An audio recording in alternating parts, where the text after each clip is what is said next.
This is Paul Harvey for Connections Radio with my colleague Ashley Burgess-Payne. We have a special guest, Olive Pellington, and we're in Birmingham today. And this is to celebrate a book launch. It is. On behalf of one of our Connectionsb2b members. It's not often I get out of Sussex or Kent, so I'm excited. We had to go across the border, didn't we? We did. I thought I might have needed my passport, but... So, welcome Olive, it's lovely to see you.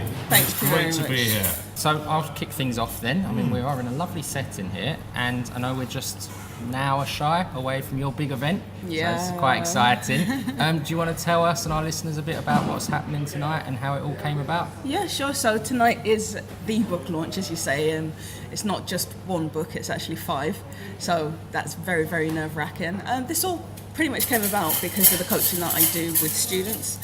And it's another way really for them to access coaching, to access a better way to get on with their educational experience no matter what level they're at. You said there's numerous books. How did you find the writing process? Because I imagine for our business owners listening, or anyone listening that's written a book or thinking about writing a book, writing one's daunting. Writing a series aimed at a particular audience where you're really trying to make a change, that must have been daunting. Yeah, it was daunting when the idea became 5 books, have to admit. But the writing itself, I mean, this is something that has been in my mind for quite some time, so I already knew the topics that I wanted to cover. But yeah, once I realised that it was actually 5 books, and I stepped back from that, it was a daunting process. But it all started as one big idea. So the writing process itself, as in putting the words down on paper, that wasn't too difficult at all. But carving that up into 5 discrete yet linkable books, that was a process. How long did it take you, Olive? 4 months.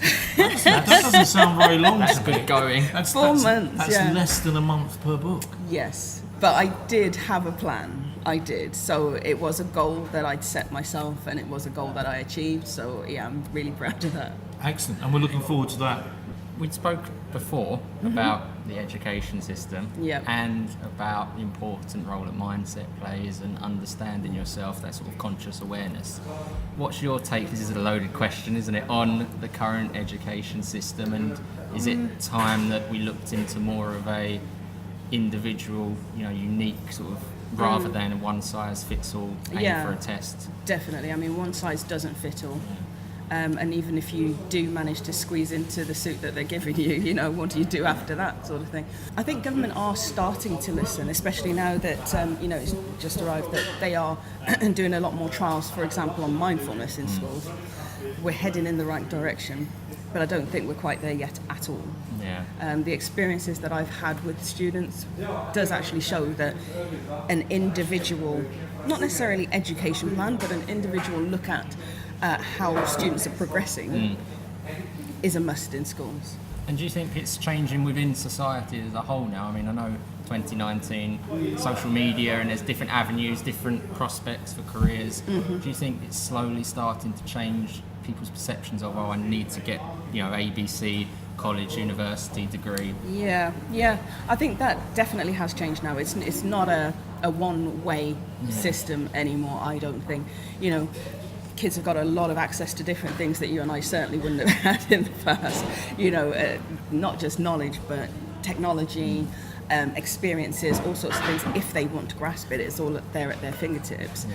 So again, it's not unheard of now to find entrepreneurs at the ages of 11, 13, 15, all making their own income and being quite independent that way. But again, I think social media has its good sides and its bad sides, because there are some students out there that rely heavily on social media for their communication rather than that physical interaction. Yeah, and that plays a big part. I was talking to someone about this the other day, as we just said, when I was younger, if you wanted to know where someone was, you'd have to ring the house phone. Oh yeah. Or you'd physically go around, get on your bike and you go and have a look where everyone's bikes were parked out the front of someone's house. And I think it's one way it's sad that we're losing that.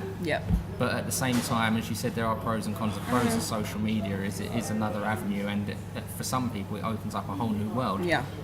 But then, as you alluded to there, the other side, quite negative, isn't it? We do need to have that balance, I love that notion of entrepreneurs at the age of 10 or 11. Are you coming across them in your school? Yeah, just more in my circles. Or just evidence of it. It's evidence of it. So I mainly work with secondary schools. So you're talking sort of 11 to 19-year-olds there. And yes, I already have a 15-year-old entrepreneur who's doing very, very well. Describe how that looks. What's that amazing. What's that person doing? Is he or she selling something or? Yeah, actually design. Wow. So they're actually taking their art skills, the little doodles that they actually used to get told off for doing in class, which is something. And and again, it's got to be appropriate, hasn't it, to subject. You can't sit there doodling if you're supposed to be, doing solving problems in maths, for example. Okay. But they are actually selling their designs to companies who actually want the artwork. Yes. That's great, isn't it? And that's, like you say, it's not, being constrained to one suit, so to speak. Right. And that's how it should be. That's brilliant. That's inspiration. Yeah. Definitely. How was that person spotted? How did that person find that opportunity? Well, to be honest, it was a coaching student of mine that came to me because they needed to have more focus in the classroom. So we talked about the issues, we talked around the interests, we talked around the aspirations, and we came up with a plan for him to be able to do his doodles, feel proud of his doodles, and therefore, if he was feeling proud in that area, he'd be able to carry that forward to all the other subjects. That's a great story. As you said, the whole coaching process, is that something that is slowly working its way into schools for the actual teachers themselves to be coached, so they know what the process looks like? Slowly but surely, yeah. A lot of teachers are offered that in, very forward-thinking boroughs, I would say. They're offered that. When it comes down to the students, though, it is seen as a bit of a luxury. So I know that schools are going through budget issues at the moment and so on and so forth. So coaching, workshops, things like that tend to take a back seat, if not cut altogether, if they cannot, if they don't have that extra budget. Yeah. Which is a shame, because when they see the benefits of it, they understand it, they want more of it. Yeah, but do you think you've got a skill here in terms of spotting talent at an early age? Is that something you're realising that you're good at? Oh, yeah. And not to blow my own trumpet, because it does come from the kids. When you sit and you talk to them, you observe them for a little while, it's easy to tell that there is a little something in them that wants to come out. They either don't know how to allow it to come out and tame it, or they're unaware of it themselves. So it's a case of, right, how do we make the most of what you've got? How do we get you to be aware of the talents that you actually have, and that they can, go as far as you want them to? I mean, I often use the joke, that Oprah used to get paid for talking to people.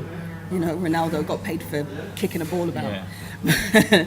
They've made professions of it, don't get me wrong. I don't want to take away from that. But, some people do think, well, I can't do that because it doesn't mean anything. But there's a mentor somewhere along the line that picks up that talent, which you're doing. Do the parents acknowledge that and embrace it? Yes, and I believe they do embrace it once it actually starts coming out.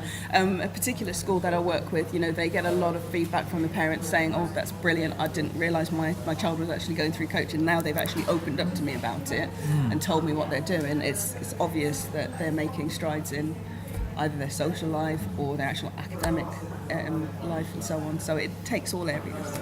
So for, as you said, a forward-thinking school or maybe a parent that hears this, what can they expect from your series of books? So from the series of books, if they're read, I must admit, they're read. It's nice to have books on a bookshelf where they go, Dusty. But if they're read, there are a lot of exercises, a lot of examples, a lot of surveys for examples that the children can take, and I would suggest that the adults read them too, because it's a good idea for them to be able to say, oh, right, I can spot something in me, maybe we can work on this together. So there are a lot of exercises in there that will help children to move forward with whatever it is they're looking to achieve here. So whether that's improving their GCSEs, improving their social interaction, career aspirations, things like that. And that's a big thing, the social interaction. I mean, that probably plays more of a role in business and just human life than maybe many skills do. What do you think of mindset? How's it impacted you? And because I know Olive and I have spoken about this, it's played a vital role. Yeah. And I know that you're massively into mindset. What do you think of this whole thing of bringing it into the education system from a younger age? Well, yeah. I mean, I think it's brilliant, and I wish it happened to me. I wish that the kids. I wish I had someone like you at my school when I was a student that would unlock that, just a channel or just a thought process within me at that time. I didn't have that. Really. That's an interesting point, isn't it? From within. Yeah. I suppose that plays a vital part in everything that you do.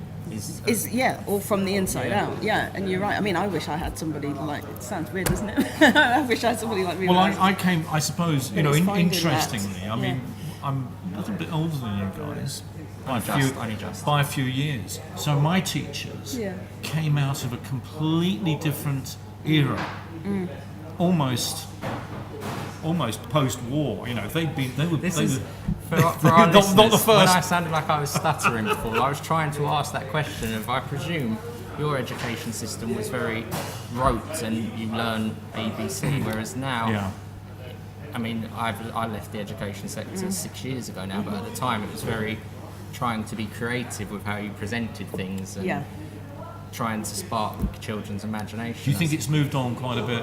And that was going to be my question for Olive, is where are we at with it now? It has moved on.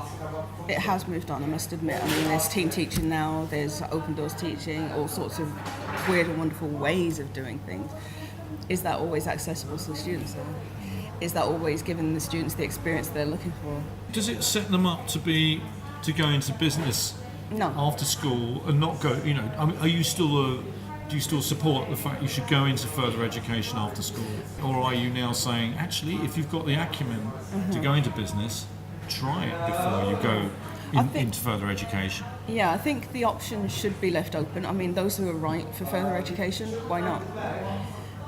If that isn't something that drives you, if that's something that you're not passionate about, there are other ways of going about it now. So there's apprenticeships, for example.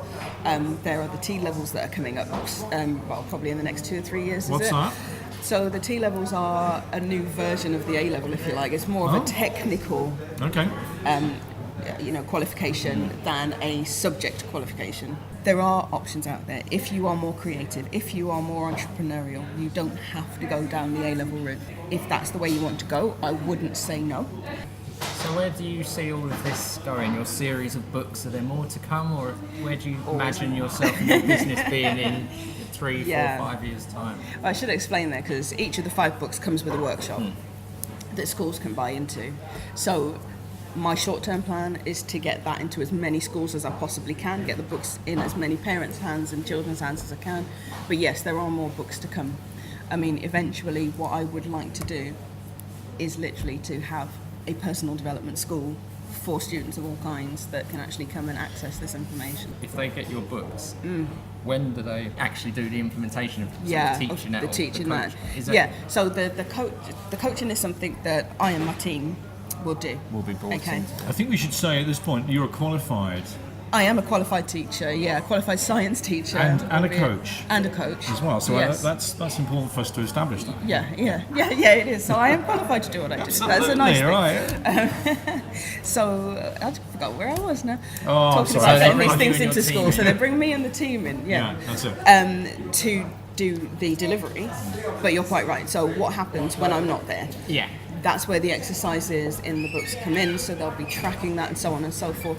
And then I've also got a forum that is accessible to them. So the books are called The Path To, that's the series. Yeah. And then you have The Path To Me, which will then be the forum that the students can then get involved in. How do our listeners find out more about you and the books and everything that you're up to? Is there a place they can go and visit? Definitely. So to find out more about the books, it's thepath2.co.uk. If they want to find out more about the coaching, then it is ovpcoaching.co.uk. And the OVP stands for Obtaining Vitality and Purpose for Life. So OVP Coaching. Olive Pellington, it's been a real pleasure Has been. talking to you this evening. You're a very talented person, and we look forward to catching up with you Awesome. and your success later on. So for now, many thanks.